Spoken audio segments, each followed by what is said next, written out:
Good afternoon. Thank you for attending the National Organic Program Livestock Standards webinar presented by Julia Barton, Program Associate with OEFFA Certification. My name is Eric Pulaski. I'm the Sustainable Agriculture Educator with the Ohio Ecological Food and Farm Association. I will moderate this afternoon's presentation. This event is part of a series of educational programs offered by OEFFA and the Ohio State University Veterinarian Extension to practicing veterinarians, farmers, and animal health professionals who work with certified organic management systems. OEFFA was founded in 1979 and is a grassroots coalition of farmers, backyard gardeners, consumers, retailers, educators, researchers, and others who share a desire to build a healthy food system that brings prosperity to family farmers, meets the growing consumer demand for local food, creates economic opportunities for our rural communities, and safeguards the environment. For more than 35 years, OEFFA has used education, advocacy, and grassroots organizing to promote local food and organic systems, helping farmers and consumers reconnect and together build a sustainable food system, one meal at a time. Partial funding for this webinar is provided through a grant from the North Central Region Sustainable Agriculture Research and Education Program of the United States Department of Agriculture. NCR-SARE has awarded more than $40 million worth of competitive grants to farmers, researchers, educators, public and private institutions, nonprofit groups, and others exploring sustainable agriculture in 12 states. We thank SARE for this support. The questions today will be moderated. If you have a question, please type it into the question box on your screen. We will have time for questions during the presentation and at the end. Please feel free to submit questions or points of clarification as they come to mind. I will monitor the questions and will address them during the presentation, but otherwise questions will be held till the end as we wrap things up. I'd like to welcome Julia Barton, Certification Associate with the Ohio Ecological Food and Farmers Association's Certification Department. She brings a wealth of knowledge and production experience to our program, and without further ado, Julia Barton. Thank you, Eric, and thanks everybody for joining the webinar today. We're going to go ahead and get started. We've got a little bit of an outline here describing what we're going to talk through today. Just a brief discussion of OEFFA, which Eric pretty much covered for us. We're then going to talk briefly about the National Organic Program, the organic certification process, and then we'll get into the meat of the webinar about the standards themselves. So we're going to briefly discuss an exemption, and then we'll talk about the crop standards as they relate to the livestock standards with regard to pasture, grazing, and feed crop for our livestock. And then we're going to talk a little bit about what to do if you're not sure about someone's certification status, how to address that. And then we're going to play a little game at the end here where you are going to get to be the certifier and apply the knowledge that you're learning so that we all leave this webinar feeling a little bit more comfortable with the standards and knowing where to go to be able to find out the answers that we may have come up in our daily work. So like Eric said, please feel free to type in a question at any time. And if we don't get to it right then, we'll get to it at the end, but we'll try to address them as we go. All right, so OEFFA, as Eric said, is a pretty special group of folks. This is an image of our staff in front of the building out of which we operate. And on the right there, you can see an image for our conference, which is coming up in February. We have a really special conference. If you've not attended, you may like to do so. It's a place where a lot of people share and exchange ideas and teach one another. We have a lot of producers teaching other producers, also extension folks and academics participating in that discussion, and tradespeople. Like, for instance, last year we had a chef teaching about hog butchering and preparation. So it's a really great place to meet and exchange ideas, and it's always around Valentine's Day, so quite easy to remember. Since Eric told us a little bit about the organization, we'll go ahead and move right along. The Organic Foods Production Act, known as OEFFA, was passed in 1990. This is the law behind the NOP standards. A lot of people worked very hard to create federal standards for organics that would allow us all to be held accountable to the same transparent set of rules and guidelines. So this was the law, and then 12 years later around came the NOP standards themselves, which we lovingly refer to as the rule. This is the nuts and bolts of the day-to-day requirements, and that's what we're going to focus on today. That's what we deal with mostly day-to-day with our producers and as certifiers in this. So we'll just get to those details in just a minute, but just to provide some context, before 2002, so folks were producing in a sustainable way and using the term organic for a very long time before the standards themselves came out. So OEFFA, the Organic Foods Production Act, happened in 1990, and then it took 12 years to kind of lay out those standards. And although it's baffling to think that it could take that long, when we think about the diversity of the various operations and systems in place on those operations, it would be difficult to go ahead and write a standard that applies so broadly and yet so specifically in certain ways. So prior to 2002, when those standards came out, each state certified organic products to their own set of standards. And OEFFA also participated in that and did so from 1981 until 2002. Then right in 2002, we, along with a number of other certifiers, there are about 88 certifiers operating in the U.S.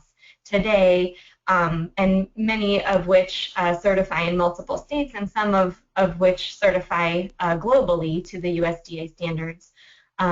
So OEFFA, along with those other folks, became accredited by the National Organic Program to certify operations. So part of that means that we do annual reporting to the National Organic Program. We have inspections by them, which last about a week or so, where they come and follow our inspectors, visit actual operations on the ground, and then do a pretty intense book review in the office, as well as interviewing staff to make sure that we are following the rules with regard to the way we carry out certification. So the nice thing about that is it gives us a sense of what it feels like for producers to undergo a similar process. We can also be told there are areas of certification that we're not carrying out properly. We can receive non-compliances just like a producer can, and we have to respond to those and have a certain period of time to fix them just like a producer does. So in that way, it's sensitizing, and it's a way to keep everybody accountable.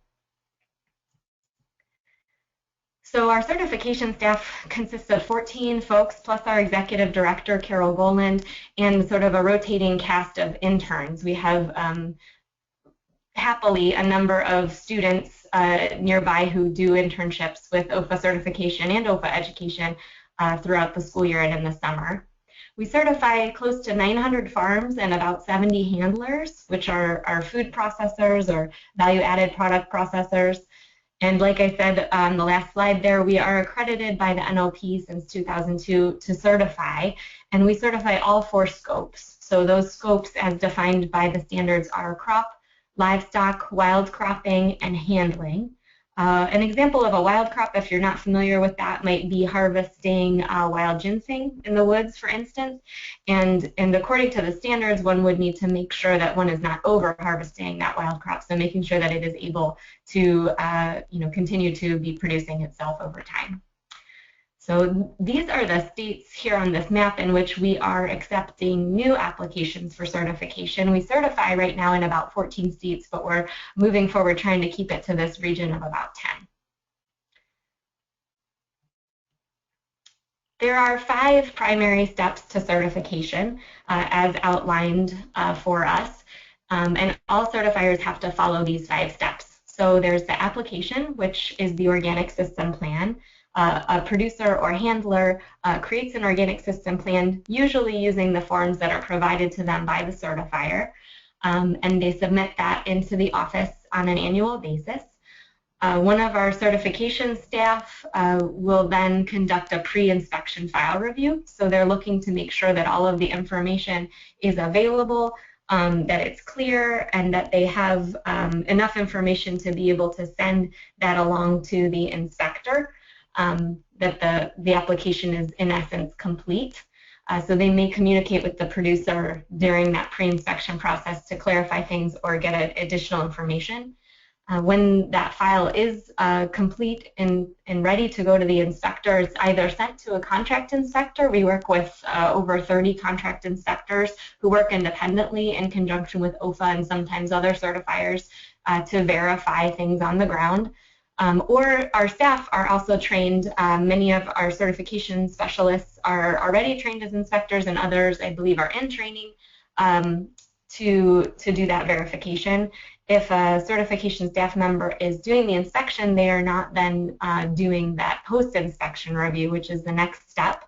That post-inspection review is when that report from the inspector comes back to the office and is considered in conjunction with the organic system plan to make sure that any areas that are inconsistent or not following the rules are being addressed, or to follow up with those clients to make sure that they do address them.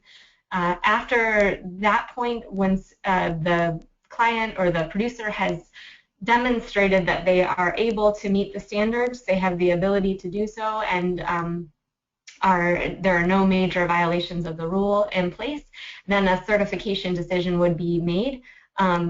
And sometimes a certification decision is also made that they're not following the standards, which is more rare. Generally, errors are correctable. But that certification decision is made by the file reviewer or the certification specialist, and then verified by yet another staff person.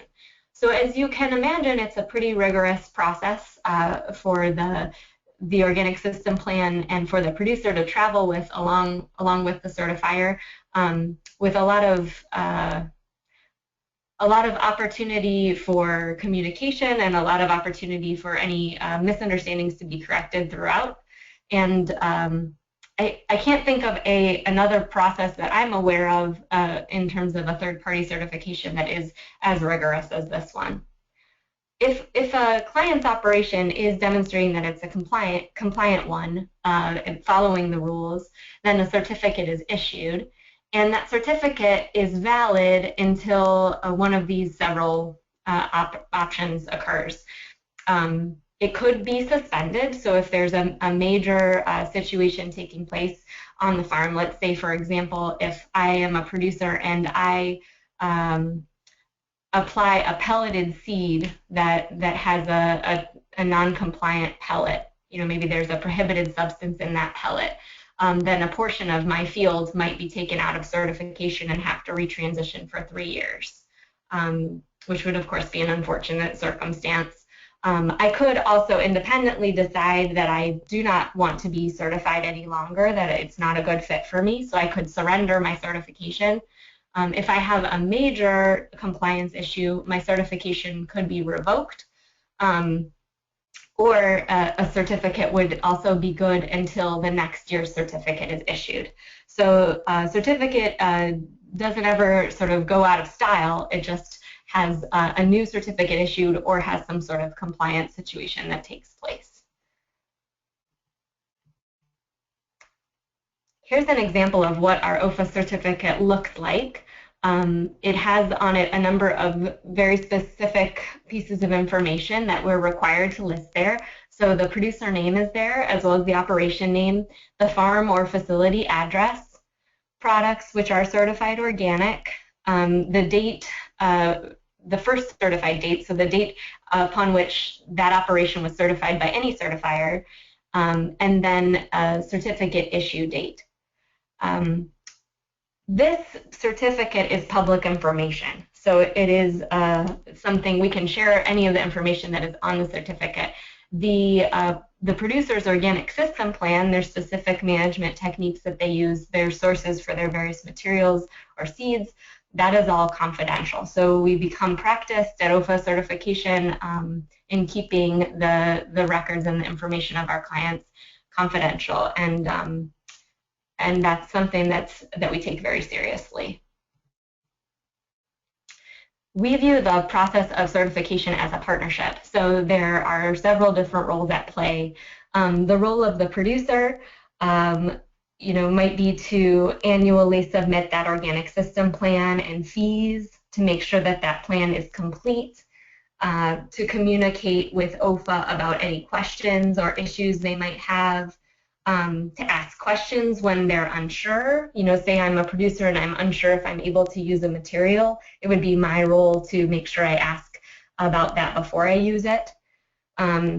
To retrieve and open and read correspondence from OEFFA, and to try to meet deadlines. Producers obviously have a much larger role than that in terms of their management system, their record-keeping systems, being prepared for inspections, etc. The role of the inspector is quite well defined. That is to be the eyes and ears of the certifier on the ground, to report what he or she sees, and to cite the rule if there's an area that might be an issue of concern, to make sure that they're tying that back to the standards. To be clear, the inspector is not a certifier, which is a common sort of misuse of terms.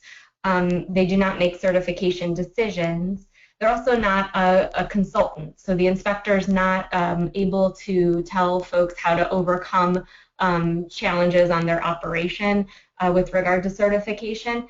So it's a fine line, but it's an important distinction that inspector is really there to be a verifier of what is written down in that organic system plan and to see how it plays out on the ground, and then to report that back to the certifier. We take the role of certifier also very seriously. We think it's our job at OEFFA to offer the best customer service that we can, to conduct the certification process in a thorough and timely manner to the best of our abilities, to make sure we have enough staff that are qualified to do their work in order to accomplish that. We do our very best to prevent conflicts of interest. We try to really avoid any type of consultation. We're happy that we have an education department that can do that really important education piece for us. And we try to make sure we have at least 3 people involved in making a certification decision. So we talked about how that process works and thinking about the rigor that's involved in that. It's also our job as certifier to make sure that our accreditation with the NOP is up to date, and to make sure we're following all the requirements of that relationship. And finally, we have the role of consumer. We have a very happy consumer here on the left at a farmer's market, and we think that it's really important to make sure that we are following all the rules to make sure that there's transparency within our food system, and that we're following this, what we consider to be a pretty important assignment that we have in conducting organic production and certification services. The picture that you see at the bottom of the screen here, these are a number of our staff and contract inspectors at our annual inspector training. So we do keep sort of continuing education going with inspectors. They also are trained by the International Organic Inspectors Association, which is sort of the gold standard industry-wide in training inspectors, to be able to have consistency in that verification on the ground. All right, now we'll move on to the standards. So this is sort of your cheat sheet for understanding how the standards are organized. The first section, A, covers the definitions, and it's really important to take a look at that section because definitions within the organic standards might not be the same as those that we would use sort of in lay speak. So for example, the definition for compost within the organic standards, one might think one knows what compost is, but in the organic standards, it's a very, very specific set of criteria. So making sure that one familiarizes oneself with that before really digging in is a good way to start. The second section discusses exemptions and basic record-keeping requirements. And then the third section is where we're really going to jump into today, which focuses on the crop and livestock handlers. livestock standards, and then a section of the handling standard there, which is covers an important topic known as commingling, which is making sure that organic and non-organic products do not come into contact. Commingling would be if they were to come into contact. Section D focuses on labeling. Sections E and F are really important on our end of the bargain in terms of how we conduct the certification process and how we remain accredited. And then Section G is the what we like to call the national list. So these are the lists of approved and prohibited substances. And just as an example here, so that you understand how it's organized, it's allowed synthetics. So most synthetics are not allowed in organic production. So we're sort of listing the exceptions here. So for example, in 601, those are allowed synthetics in crop production. And then 602 would be non-synthetic materials. So people sort of call this in shorthand the prohibited naturals. So those non-synthetic materials which are not allowed. So that's a little bit of a confusing piece how that national list is organized, but if you can think of it as listing the exception to the rule, that might help a little bit. Okay, one exemption that I feel like we should mention before we move on, producers who sell less than $5,000 gross of organic product annually do not have to certify according to the standards. Now, they may choose to do so because they want to have that additional rigor and verification, but they do not have to. So if they choose to use this exemption and not certify, they must sell less than $5,000 gross of organic product a year. They must comply with the NLP production standards, labeling standards, and record keeping as well. They must not use the USDA seal, but they may call their product organic. They may not call it, or they must not call it certified organic. We think a good practice, this is not required anywhere in the law or the rule, but we think it's a good practice, is to file a paper with a certifier to let them know that you, if you are an exempt producer, that you've read the standards, that your production occurs according to the standards, that you're following them, and that you do sell under that, that threshold of $5,000 gross each year. So that's really more for the protection of the producer. Should anyone call into question that claim, it's an opportunity for them to say, well, we've been in communication with the certifier, we've read these standards, and we've filed a paper just letting folks know that we fall under this exemption. All right. So a few just basic concepts about organic production. One I think main misconception is that organic production is just the same as other types of agricultural production, just using less harmful fertilizers and pest control products and disease and weed control products. And that's just not the case. So organic production is really focusing on a systems approach. There are hierarchies within the standards that must be followed, demonstrating that other practices, cultural, biological, mechanical practices, have been tried to manage pest, disease, weed issues that come up on the farm before resorting to those substances which are allowed to be used. So we're really not just switching out inputs here. It also involves a significant amount of planning and execution of that plan, as well as the additional rigor of the certification process and verification that that plan is what is indeed in place. There's also a really important concept in organic production of continuous improvement. This is in the Organic Foods Production Act. And essentially, the idea here is that sometimes we're not doing as well as we would like to do. I'd say that goes for the whole regulatory system, the standards themselves, which have been improved over time, as well as what's going on the farm. So we as a certifier have received non-compliances, and it's also not uncommon for producers to receive non-compliances. So, you know, maybe the record keeping on the And the field activity for the asparagus field was a little bit lacking this year, but next year that's going to need to be improved. What's your plan to make that happen? So a producer would then let us know what their plan was, and then it would be followed up on that following year to make sure that that issue with that record keeping or that management practice was addressed. If there's a lack of correction or a severe mistake, then we can run into some of those problems I mentioned before about a proposed suspension or a suspension, or in a very severe case, a revocation of certification. Going back to the record keeping example, some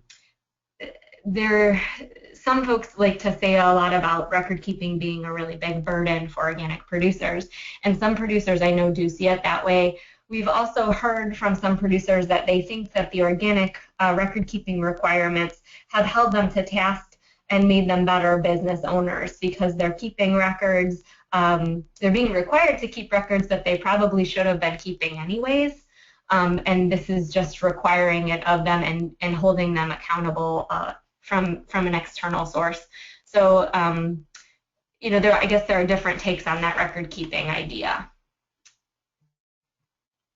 So now we'll move on to the crop production standards.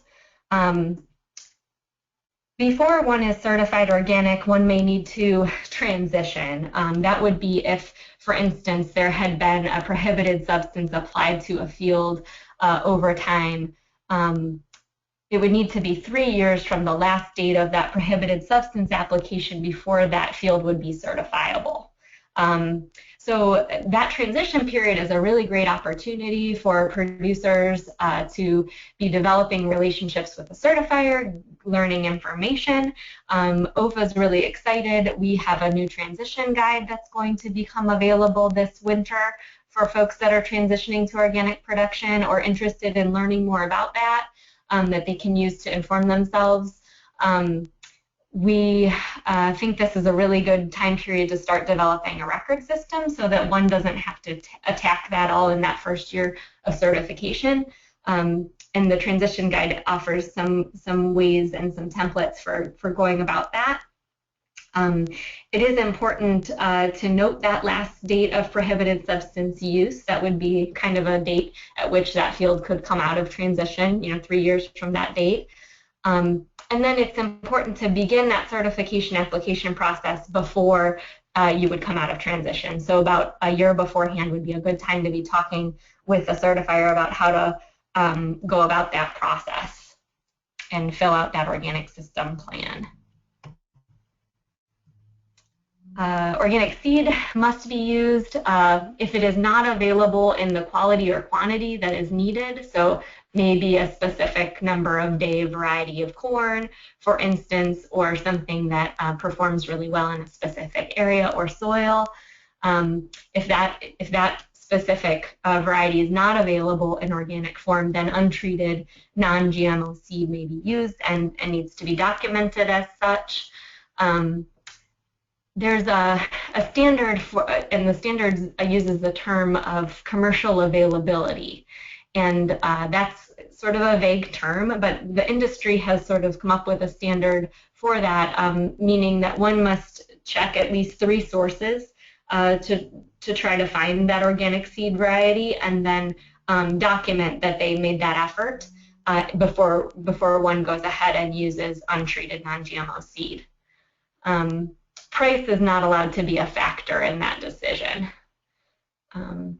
So we all know that organic seed costs more just as organic product costs more and receives a price premium in the market, and that goes clear back to the seed grower who we want to also receive that price premium for their product and who also has to go through this additional work of certification in order to do that.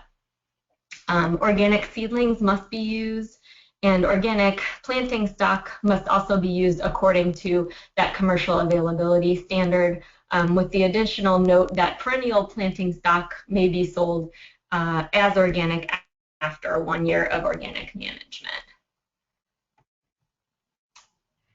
Going back to that concept of organic not being input substitution, but recognizing also that there are several inputs in use on organic operations. all inputs on the whole organic operation must be documented in the organic system plan and are reviewed by the certifier. And that goes also for animal healthcare inputs, which we'll discuss a little bit later. But mechanical, physical, botanical, biological, and mineral inputs may be used for pest and disease control. And if these do not solve the problem, then one may use those items listed there in the 600 section on the national list. So those are those exceptions. The prohibited naturals and the approved synthetics would then be allowed to be used. The prohibited naturals would not be allowed to be used. It's important to check with your certifier if a product is okay to use before you use it. We at OEFFA supply a list of products that are available for use to our operators, and there are also independent review groups, which you're probably familiar with. The Organic Materials Review Institute, OMRI, does an independent review of products. Folks would then pay for that review and be able to then use the OMRI seal, demonstrating that a product is approved for use in organic production.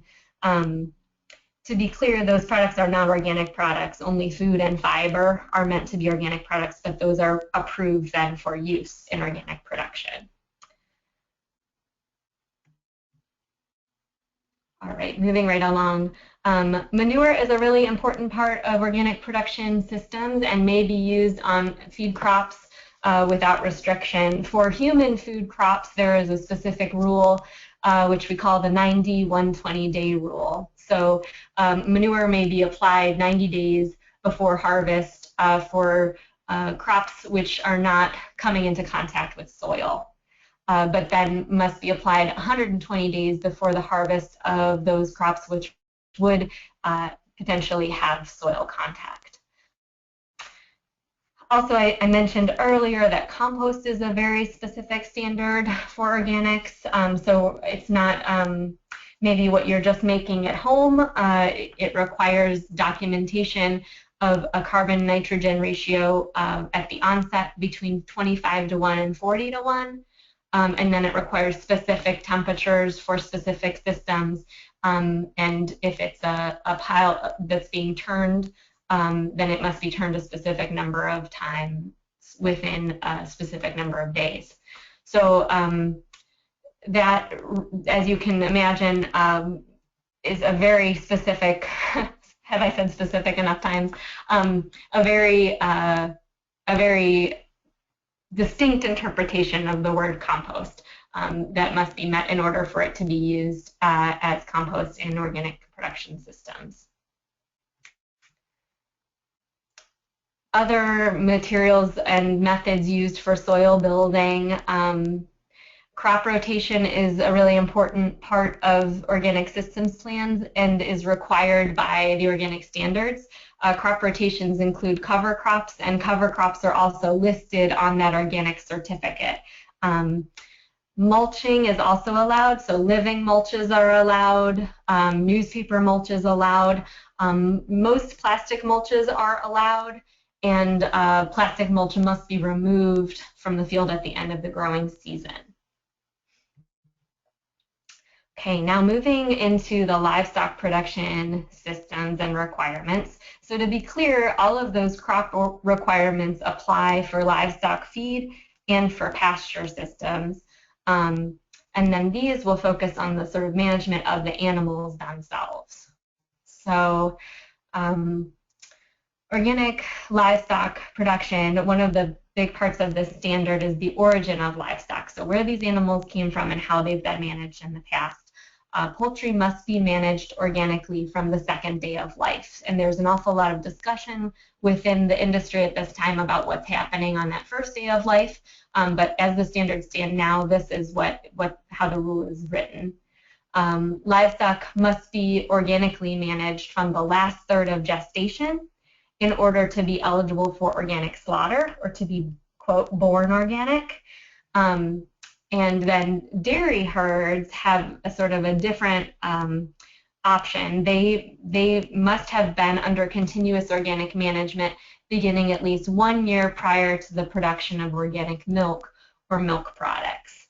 Now, if a herd has gone through that sort of what has been called in the past a conversion, and there's some new language under review about this standard, but it hasn't been finalized yet, they may start calling this a transition and treat it slightly differently. But at this time, those animals who have undergone this conversion from being non-organic to then being organic dairy animals would not be eligible for organic slaughter because they would not have been managed as organic from that last third of gestation. I think it's a little bit tricky. I hope everybody's with me on that. As far as organic feed and pasture goes, a good rule of thumb is organic feed all the time. There is one exception to that, which has to do with transitioning animals in, so like that transitioning dairy herd that we just discussed. If the farm and the herd were transitioning at the same time, those dairy animals during that year of conversion to organic or transition to organic could receive that third year transitional feed off the farm, but that's the only exception. So to keep us straight, I think a good way to think about it is that organic animals must have organic feed all the time. There's also a pretty significant list that must not happen with organic animals, and I try not to dwell on these because I think it's a little bit easier to remember what must happen rather than what must not. But a few of these we just wouldn't really want to do in livestock management anyway, such as feeding plastic pellets for roughage, for instance, or feeding formulas containing urea or manure, or feeding mammalian or poultry slaughter byproducts to mammals or poultry, for example. But there's a whole list there in section 237, 205.237 that must not happen with organic livestock. Ruminants must receive at least 30% of their dry matter intake from pasture during the grazing season. This comes from the pasture rule, which was added to the standards more recently. I think in 2012 is when the pasture rule came out. So maybe 2011. It's been a little bit now, and everybody, I think, has pretty much gotten on board with it. But it was a significant change and improvement. Some folks see it as an improvement that happened at that time. The grazing season must be at least 120 days, which from what we hear from folks isn't really so hard to achieve, at least not in our region. And pasture management must follow crop standards, as we just discussed, and must use management practices to manage parasite loads.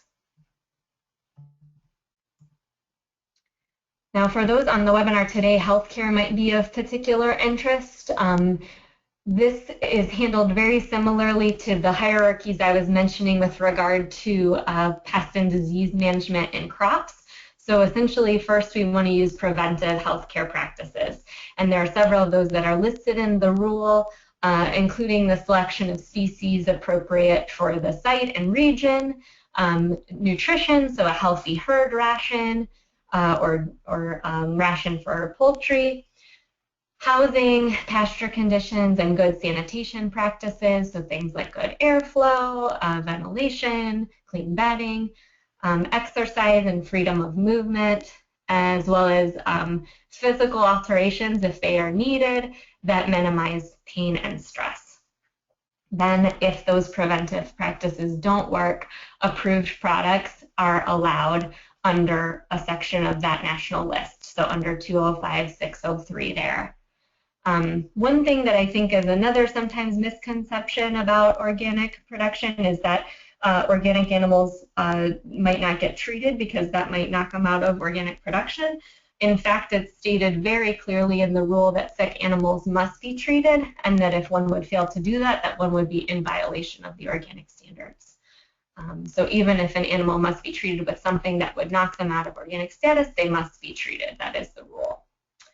And then again, there is a list of must-nots, which we won't dwell on at this time.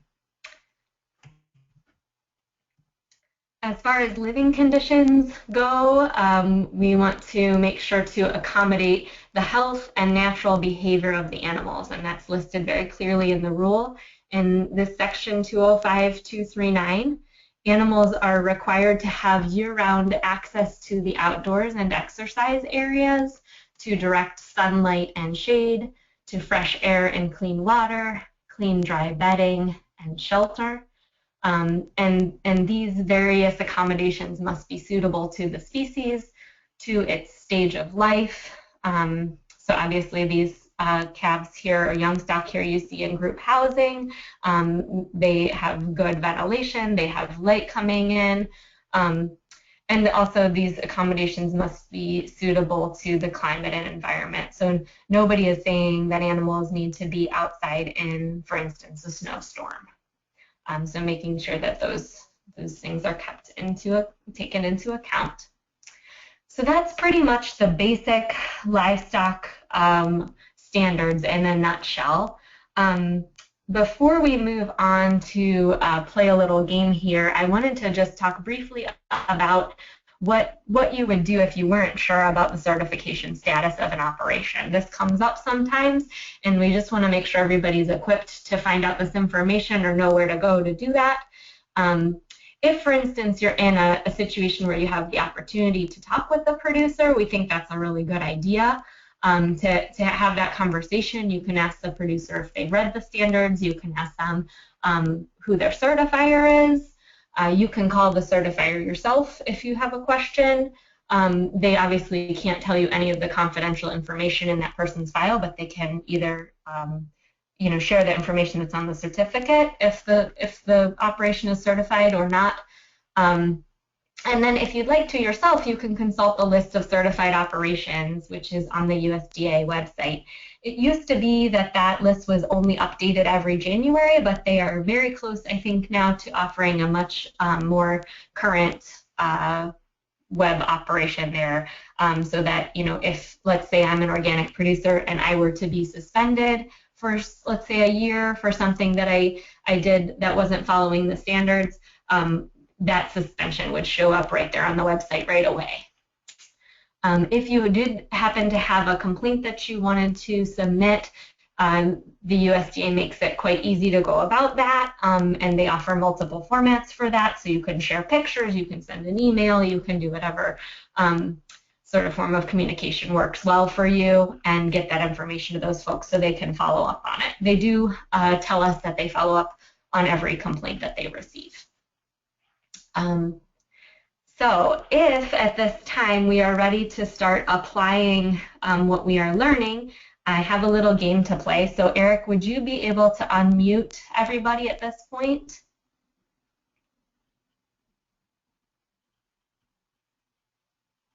I hope. Yeah, let me get on that.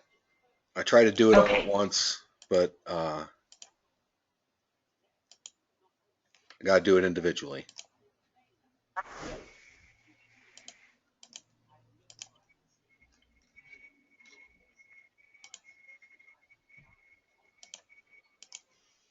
All right, I think that's got it.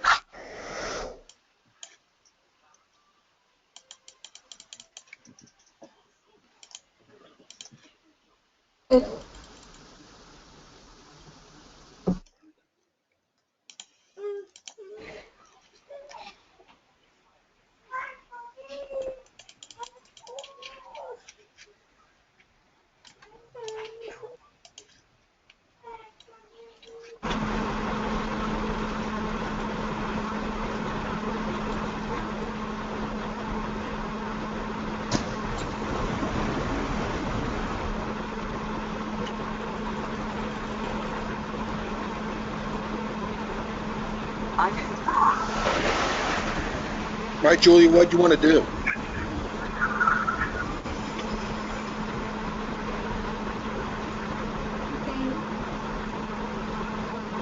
Julie, you still with us?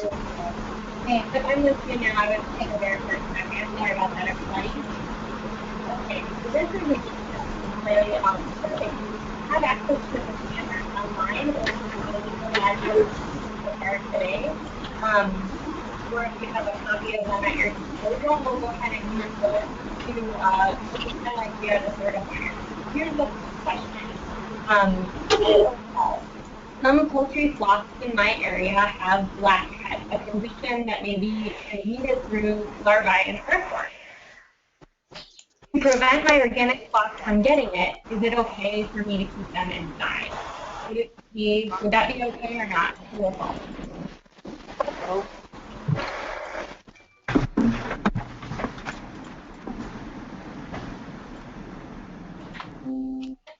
Anybody have an idea on that?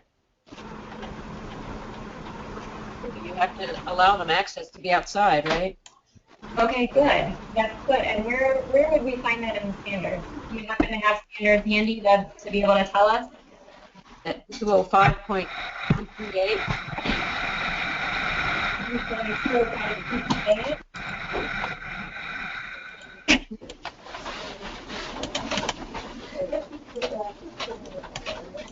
So the part that I'm seeing where it's tying to the access to the outdoors would be there right here in 239. Anybody find a specific spot?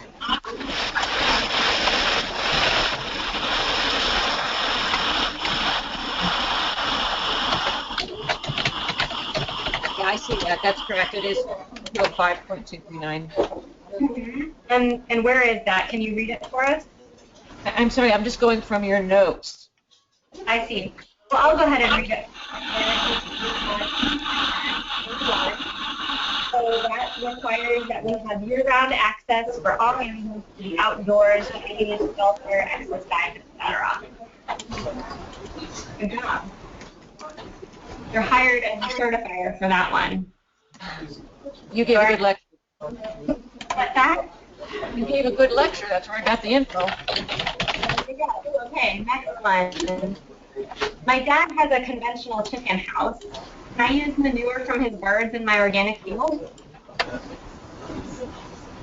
No. Yes. No. No. I'm hearing some yeses and some no's. Where would we go in the standard to figure that out?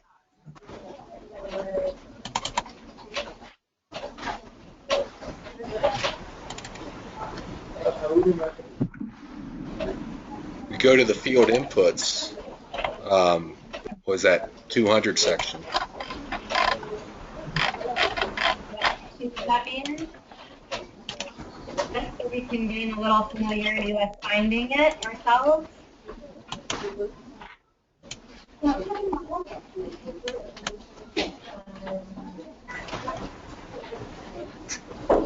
So there are a couple places we can go here. I think I would like to start in section 205, 203, which is section soil fertility and crop nutrient management.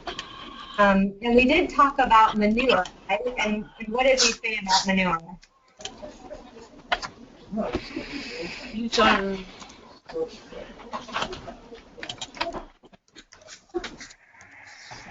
Anybody remember what we discussed with manure? So there's a difference between food crops and livestock feed, right? On food crops without restriction. Right, very good. You can go on food crops without restrictions. So does it say anything about being from conventional producers or from an organic manure source? It was a 91-20 rule depending on content of the oil.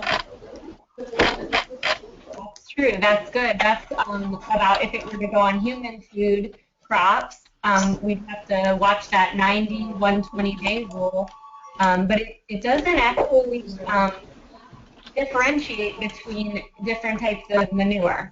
So as far as the rule is concerned with manure, whether it's coming from the system or from the system. So if my dad has a conventional chicken house, then I can still use manure on my organic field. There are some folks who are concerned about the use of conventional chicken house manure because of arsenic levels in that manure, but that has not been addressed by the standards or by the National Organic Program. The answer to that is yes, then. The answer is yes. Mm-hmm. Okay. Okay.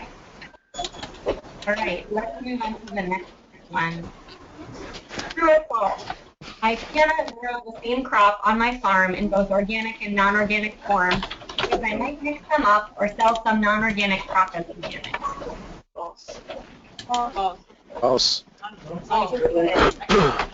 What might I reference in the standard to help me understand how I would go about that?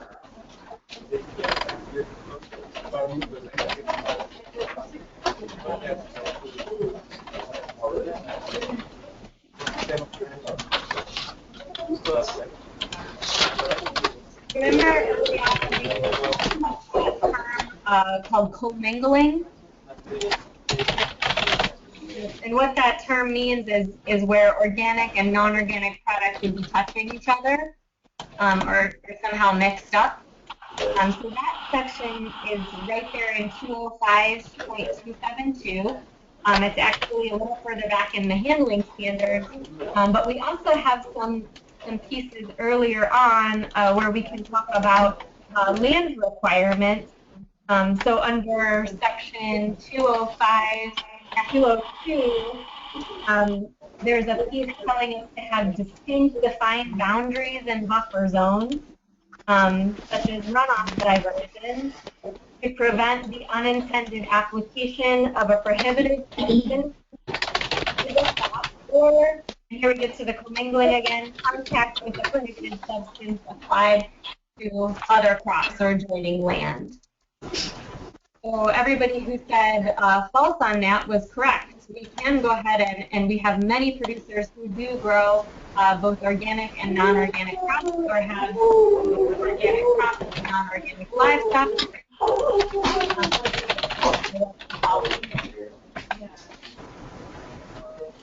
right, next question. My aunt has a conventional dairy. I'd like to apply some of her dump milk to my fields to increase biological activity.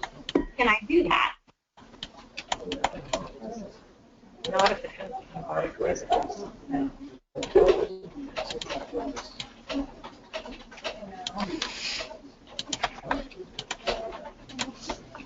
Does somebody have an idea on that one?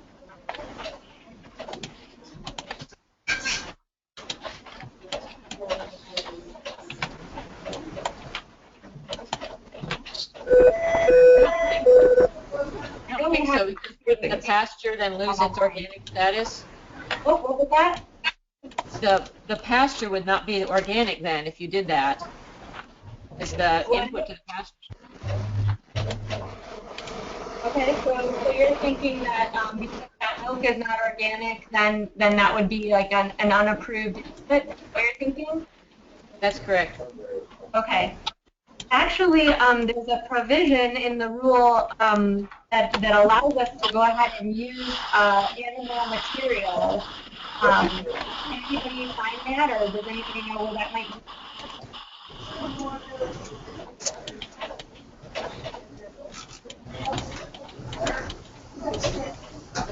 Ron, this is Bryce.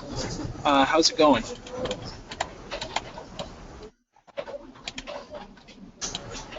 What's that?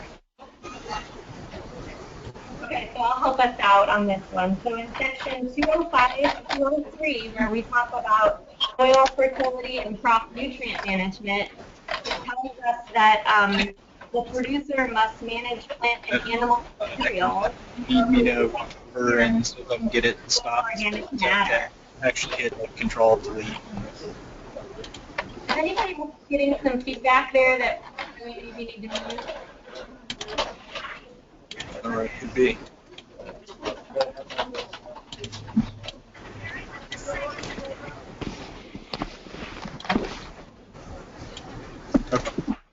Okay. All right. So The one actually got a request from them when I walked around and told them that Ken 02, they said I would take, they don't use HCLL on that one very much, but they asked to give them a call because they use that one really heavily. okay. I'm going to go ahead and have you mute everybody.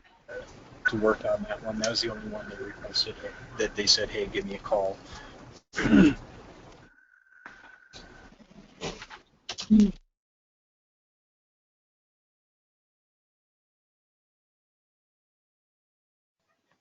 All right, Okay. Julia, I got everyone else muted, and when I hit mute all, that's what knocked you off before. So I think that we're back to just you being open. Okay, I was hearing a lot of feedback there, so maybe we'll try this a different way. If folks can just go ahead and type in answers, then we can see them. Eric and I can see them, and I can respond to them that way.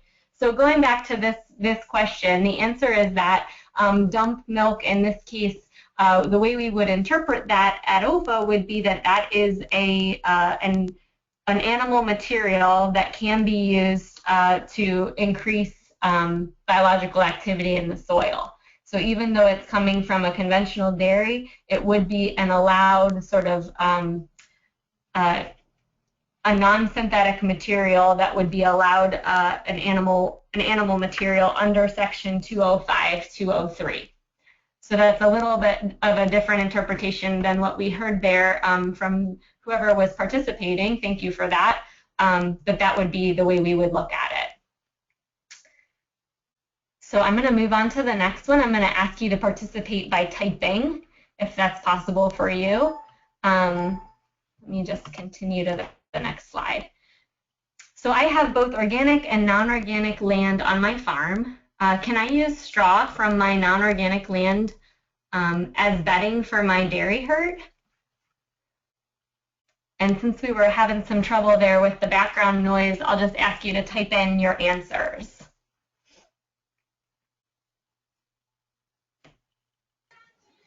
Hey, Julia, are you able to look at the questions from your screen?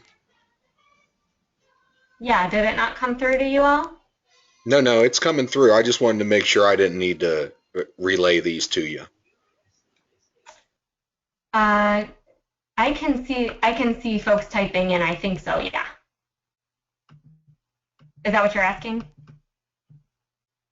Yes, ma'am. Okay. Yes, I think I can, although I'm not seeing anything just yet. So does anybody have an idea on this one? Could I use straw from my non-certified organic land as bedding for my dairy herd? For my young stock here that I've got in my picture?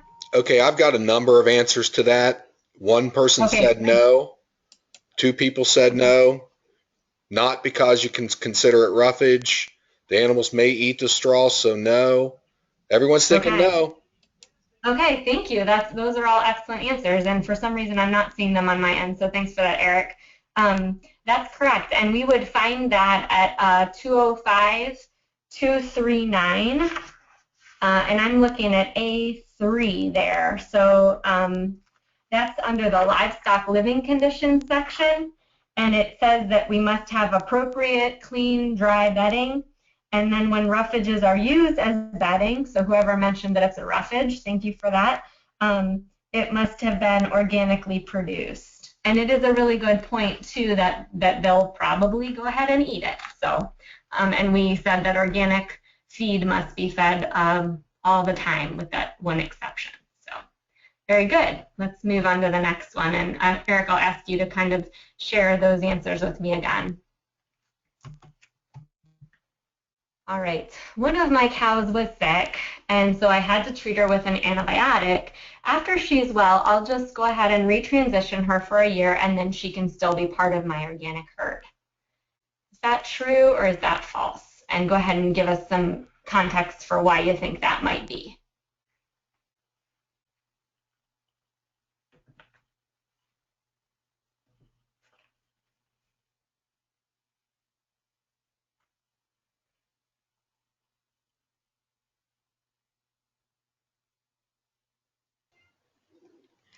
Yeah, most of the answers are coming in false, Julia. Okay. Good, that is false. And where we would look in the standards to find that would be in section 205-238. That's the livestock healthcare practice standard. So there are a couple of things that come into play there. Mostly that we must not sell, label, or represent any animal or edible product that is derived from any animal that has been treated with antibiotics. So that product for a dairy cow would be milk, and if that animal has then been treated with antibiotics, we cannot sell that milk as organic. There's also an important thing to note in section 205 236A, which is it's actually a subsection of that. It would be A2 and a little 1, which says an entire distinct herd is what would be converted to organic production. And all dairy animals shall be under organic management from the last third of gestation besides that conversion period. So it doesn't sound like it's allowed to convert or transition one animal at a time. All right, next question. I have a covered porch off the side of my chicken house. I leave a door open so the birds can go on the porch if they want to. Is this considered outdoor access? And then if you don't mind saying why you come to that conclusion, that would be helpful.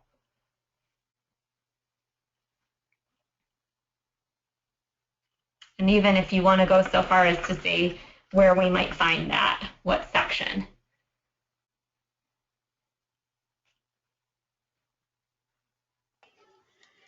All right, Julie, I've got two answers. No, that they can't look up at the sky. No, that they are still under cover and don't have access to grass and sunshine. I got a yes, the birds have outdoor access as stated in the rules. I got a no, got another no, that they should be out from under the roof. And yes, it's access even if they don't utilize it. Ah, okay, lots of good dialogue on this one. Okay, so this is actually a pretty contentious point within organics because there was some information given from NOP some time back that porches were allowed for use. The way that we read this at OEFFA and interpret it, and that we've been obviously inspected and accredited in this interpretation, we interpret a porch, with a floor. It looks like probably a wooden floor there, and not coming out from under a roof. We consider that to not be outdoor access. So, and the part of the rule that we interpret to determine that is 205.239A, and that's where we start getting into that we must establish and maintain year-round livestock conditions which accommodate the health and natural behavior of animals, including. So one piece there is that natural behavior. So one thing we know is the natural behavior of birds involves scratching around at the ground, dusting oneself, pecking at the ground, and things that aren't really as easily done in a situation where you have like a wooden floor or a concrete floor. Also, as someone noted, direct sunlight and some of the other pieces that go with access to the outdoors. So the way we interpret that is that they need to come out from under a roof and actually be outside. But it has been a point of much discussion in the organic industry over time. So I think it's nice that we also were able to have that discussion here. I'm going to move on to the next one. True or false, organic livestock can eat non-organic feed just as long as it's from transitional land. This is a tricky one, but we did talk about it a little bit. Anybody have any ideas on that?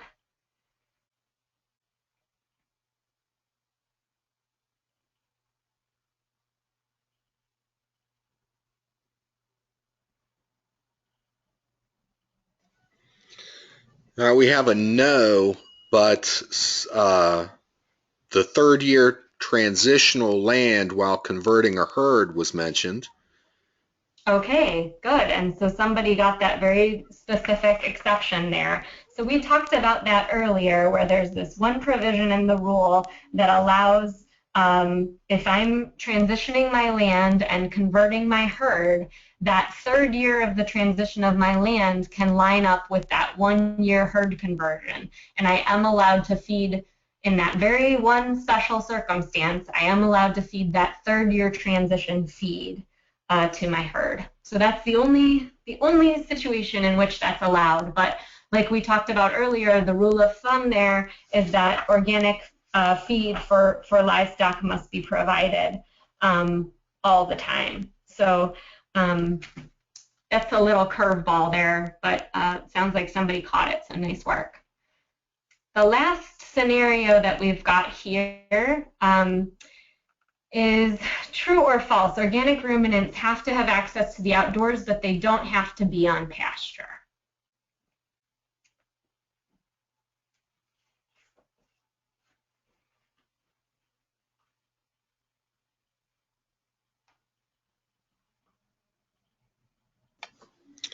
All right, there is a pasture rule. During the grazing season, they must be on the pasture, so we're getting a lot of falses here.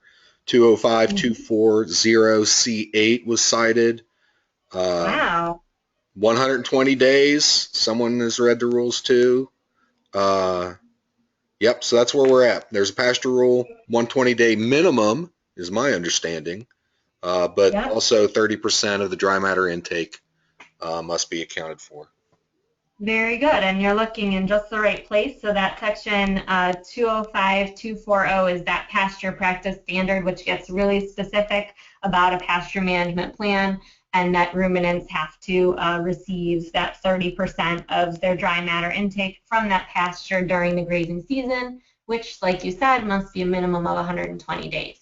So good work on that one. That was the last one of the scenarios that I had for you. I would be happy to take any questions at this time, or I also have a page here that has some more resources that I'll just share with you. We have a number of fact sheets at OEFFA certification that are accessible on our website under the resources tab. We also have a number of livestock audit trail templates that are record-keeping examples for use by producers. That anyone's welcome to use or adapt for their own use if they have a slightly different system they'd like to use those as an example. Another good resource is directly from NOP to catch up with. It's called the Organic Insider, and you can just go to that website listed there and sign up. As well as there are some literacy initiatives from NOP that you can access.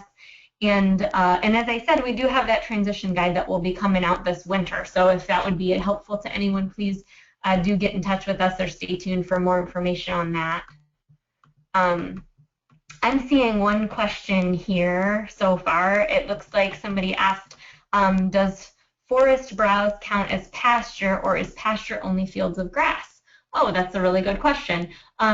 We do have folks, it looks like Eric answered, the DMI calculation comes into play here, which I think would be accurate. But we do have folks running animals in a forest pasture, or part of their pasture might be forest. I don't know, and maybe some of the folks on this webinar would be better educated about the nutrition that could be obtained in sort of a forest environment by animals. So making sure that grazing would also be a good nutritional content for the animals. But as far as the DMI calculations, I think folks are mostly focusing on grass there. Does anybody see that differently or have a comment to share?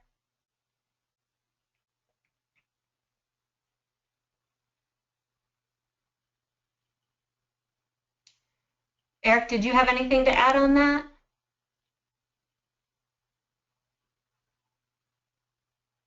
I'm sorry, Julia, I was actually dealing with another question. So, yeah, I guess it would depend on the species. If you're browsing, I'm thinking of a goat there, but so pasture, I don't know.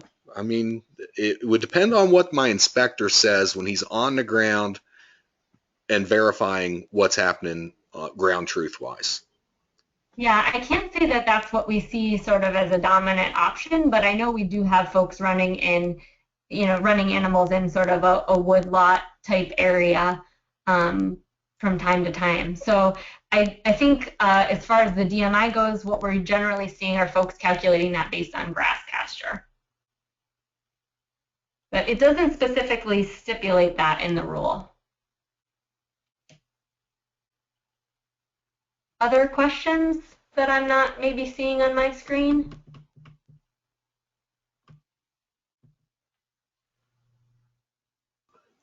Just a clarification on our acronym DMI. So that's dry matter intake. Again, there's a calculation that you can do to make sure that, again, I'm going to defer to Julie on this, but my understanding is, an animal can take only so many bites, especially a ruminant, before they start ruminating and drawing the nutrition from it. So we want to make sure that there's enough proper nutrition available in each of those rumination cycles. Did I get close to that? Well, I would say I would defer to the sort of livestock nutritionist folks on that. I don't know that I can speak to that specifically, but I can tell you that we have a way of calculating it, and we have that available on our website if you'd like to check it out. It takes into account what ration is being fed and then what is being received from pasture. And it's some pretty basic math. We also use either the body weight of the animal or the NRCS calculations to determine dry matter demand, and then dry matter intake is calculated from there. So if whoever asked that question wants to either get in touch over email or phone after the webinar, I can get you a copy of that, what we use to calculate that, and how it works. It's also available on our website under our organic certification section. It's in the livestock application area. So, but if you're having trouble finding that or want to just have me send you the form directly, I can do that and you can see what you think. There has been some critique in the industry of that pasture rule, maybe that it was too specific. I think other folks think it did a really good job of making sure that the sort of default during the grazing season is that the animals are on pasture, which I think is what the goal was at the time. But I know that there has been some debate after the fact of people saying maybe that was a little bit too prescriptive, that pasture rule. But it's again, as we discussed, sort of there's this concept of continuous improvement. So as I mentioned with that origin of livestock section we were talking about, there are changes that have been proposed for that at this time, and they're not final yet, but we all had the opportunity to then provide comments back to the proposed version, and hopefully those comments will be then taken into account for the final version to come out. So the standards are a living document, and thankfully there's a democratic process in place for folks to be able to provide ongoing input and have discourse about these issues so that we can be improving it over time. Okay, we'll take a last call for questions for Julia right now. If you have anything else to add, just go ahead and type it into your box.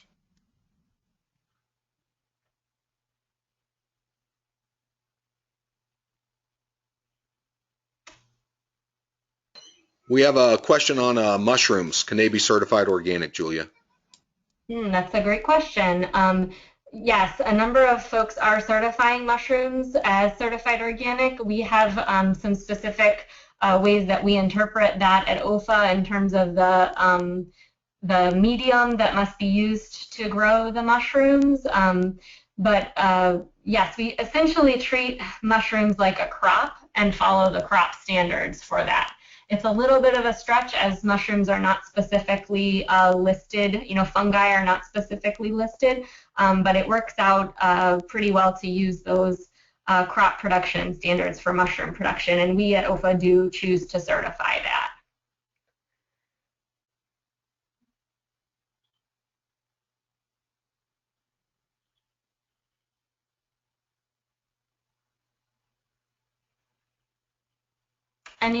Anything else? Other questions, or are we pretty ready to wrap it up?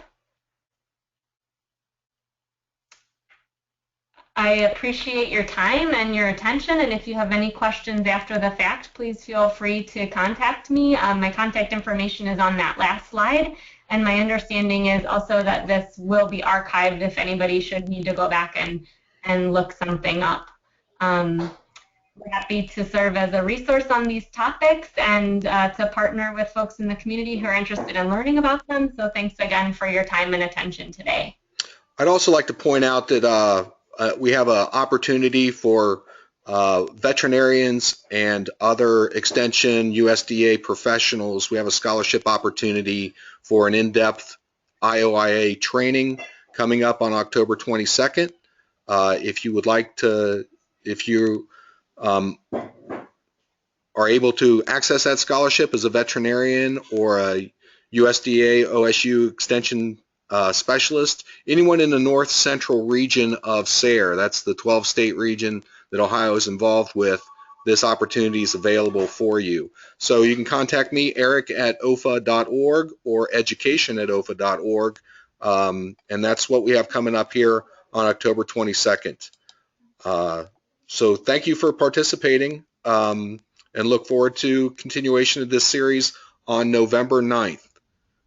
Thank you. Thank you.